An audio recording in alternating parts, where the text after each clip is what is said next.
তুই নামে রানী রোষ, তুই একদিন দেশের রানী হবি। তোমার তুলনা তুমি, তোমার তুলনা তুমি।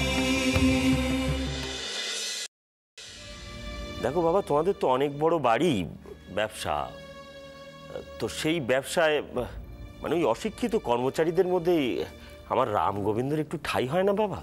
বাবা, এই তুমি কেমন কথা কইছো?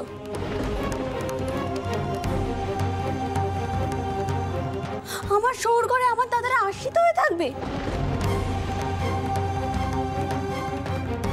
এখানের ঘর বাড়ি জমি চিরে ছেড়ে তারা কেন শহরে যেতে যাবে?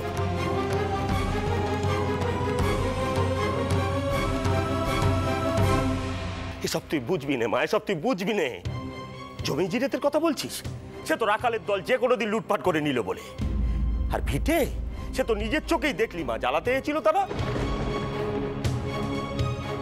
এসেছিল, কিন্তু জ্বালাতে তো পারেনি। রঘুবীর ঠিক রক্ষে করেছিল। এসব তোর বিশ্বাস মা, এসব তোর বিশ্বাস।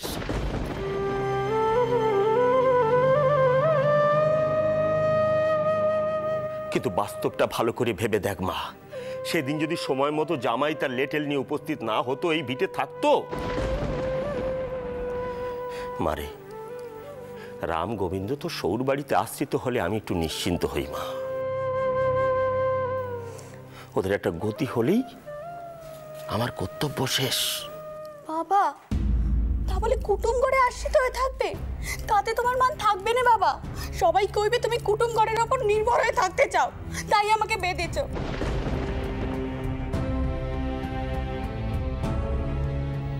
তোমায় আকথা কুকথা বলে আমার খুব কষ্ট হয় বাবা, আমার খুব কষ্ট হয়। আমার দাদারা কেন অন্যের ঘরে আশ্রিত হয়ে থাকবে বলো? কেন আশ্রিত হয়ে থাকবে অন্যের ঘরে? কেন?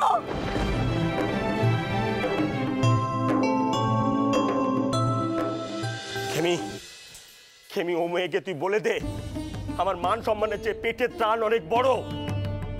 আমি মান সম্মান ধুয়ে কি জল খাবো? কিছু মনে করে নেকো বাবা, আমি অনেক জ্বালা থেকে কথাগুলো বললাম তো। যাই বাবা, তুমি বরং মুখে কিছু দাও, আমি একটু মাঠ থেকে ঘুরে আসি। রাম গোবিন্দ, এসো আমার সঙ্গে এসো।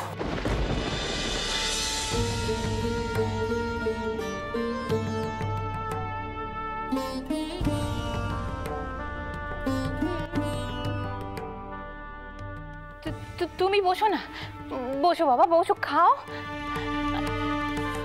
পিসি, বাবা মাঠে চলে গেল তাই না? তুমি খাও না, দাঁড়িয়ে আছো কেন? দেখো, রানী যা বলছে ঠিকই বলছে। একমাত্র মেয়েরাই বোঝে বাপের ঘরের মান গেলে কোথায় বাজে। তুমি দাদাকে নিয়ে অত চিন্তা করো না। আমি এক্ষুনি শহর ঘরে ফিরবো। আপনি খেয়ে নিয়ে পালকি তৈরি করতে বলুন। রানী, এসব তুমি কি বলছো? না না, এ হয় না। কেন হয় না? বিয়ের আগে পিসি বলেছিল এ আমার ঘর নয়, শহর ঘরই আমার ঘর। তবে আমি সেখানেই ফিরবো। রানী,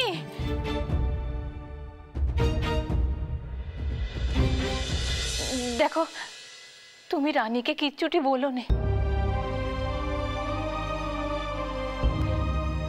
আমি তো এটা ভেবেই অবাক হচ্ছি যে রঘুনাথকে এত বুদ্ধি কবে দিলেন।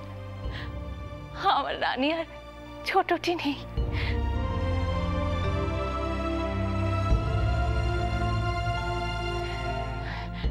রানী যেমনটি বলছে তেমনটি হোক। আপনি এত ভাববেন না পিসিমা।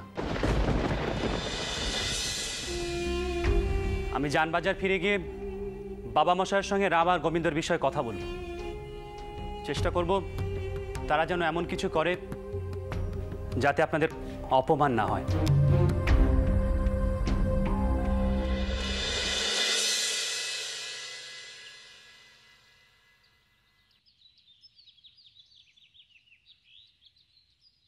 আমরা কি আপনার দয়ার পাত্র? আপনি কেন পিসিকে ওসব কথা বলতে গেলেন বলুন? এমনিতে এই সময় সকলে কয়েছে আপনাদের সম্পত্তি দেখে নাকি আমার বাবা আমাকে বেচে দিয়েছে, আর আর এখন কইবে মেয়ের শোর ঘরে দয়া নিয়ে বেঁচে আছে। দেখো রানী, 5 জনে 5 কথা বলবে, সব কথায় কান দিতে নেই। আর তাছাড়া তোমার পরিবার তো আমারও পরিবার, তাদের মান সম্মান অপমান এসব নিয়ে আমি ভাবি।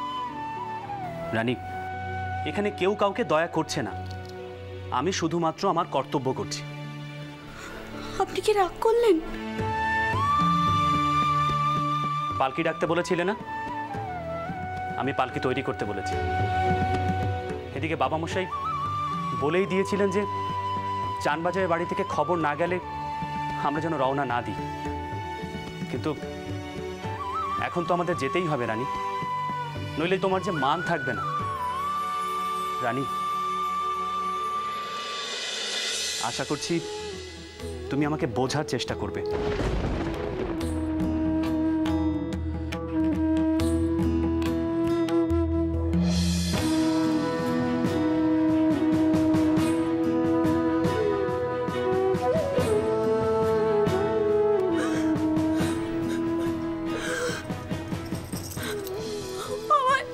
আমার মাফ করে দাও রঘুবীর, মাফ করে দাও।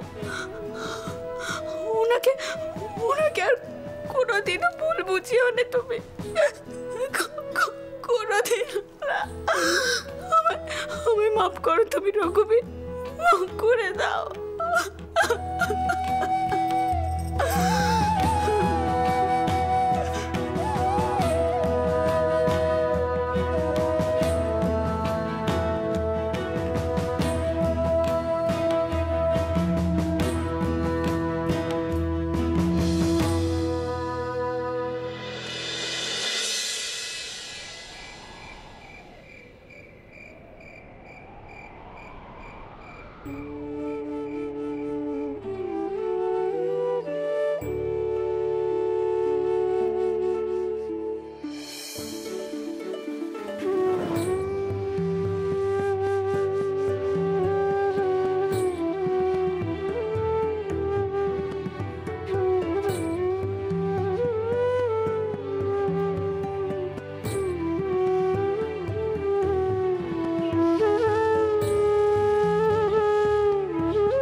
পালকি নামাও।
কি হচ্ছে?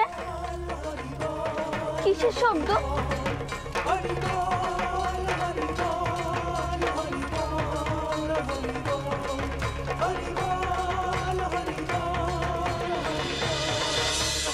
সর্দার, কেউ সতী হচ্ছে নাকি? মনে তো হচ্ছে কর্তা।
ওনারা কারা? ওই বউটা কেমন করে নিয়ে আসছে কেন?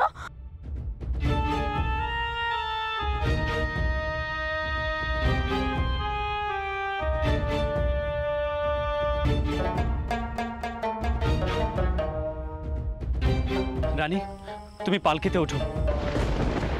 তোমাদের গ্রামে এসব প্রথা নেই, তাই তুমি জানো না। ওই বউ সতী হবেন।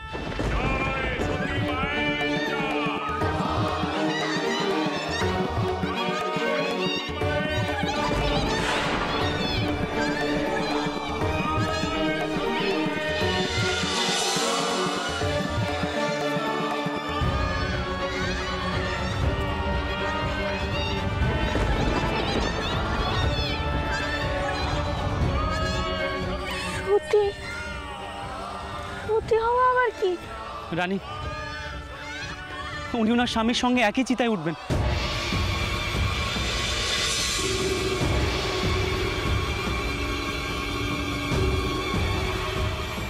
তুমি পালকিতে ওঠো।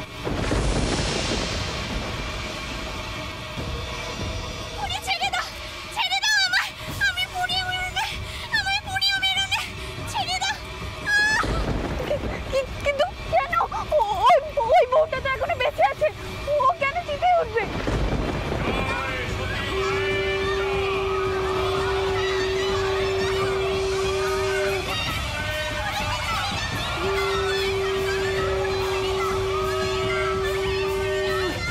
রানী, আমাদের দেশে এরকম অনেক খারাপ প্রথা আছে,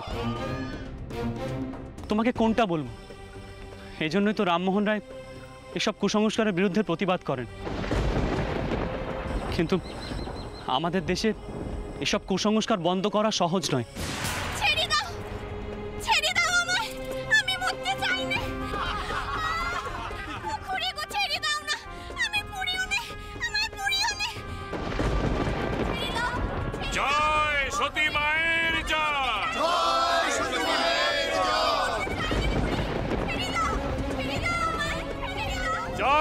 সতী মায়ের জয়, জয় সতী মায়ের জয়, জয় সতী মায়ের জয়।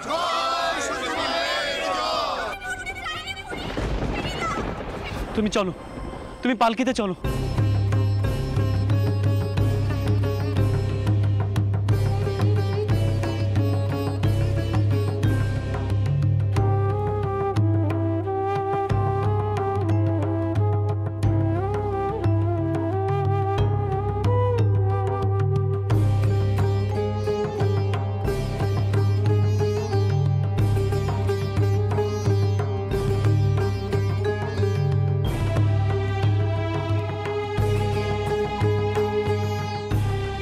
যাচ্ছ রানী?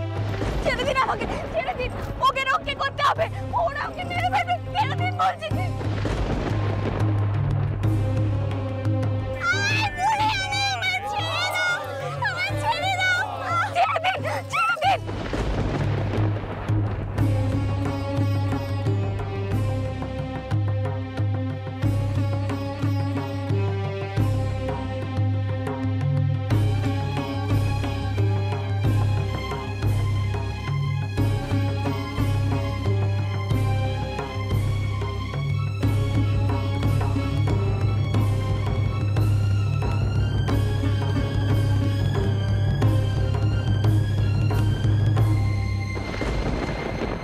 সতীকে বাঁধো।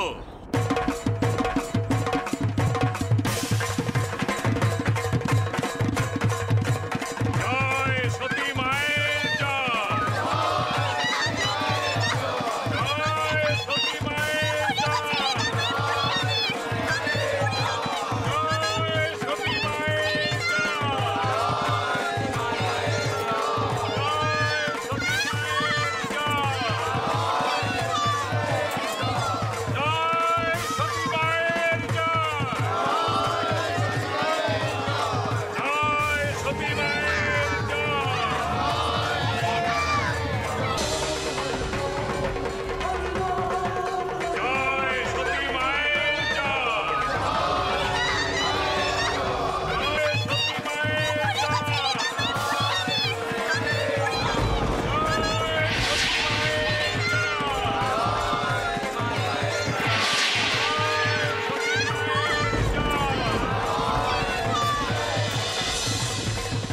চিতায় তোলো ওকে।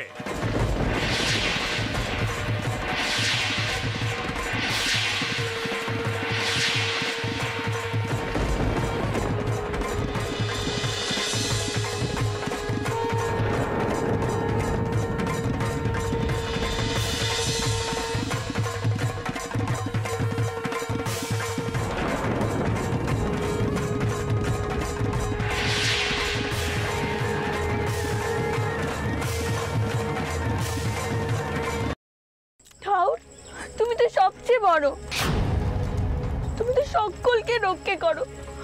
ওই বউটার পাশে তো কেউ নেই। তুমি ওকে রক্ষা করতে পারবে না ঠাউ?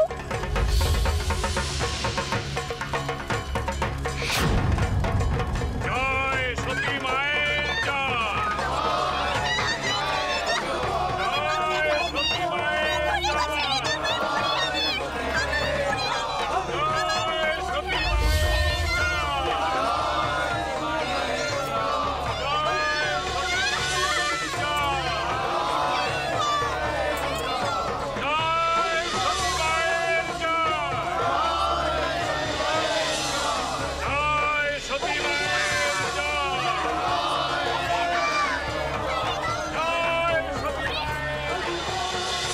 নারী তার স্বামীর সঙ্গে সহমৃতা হয়, সে পুণ্যবতী, মোক্ষ লাভ হয় তা।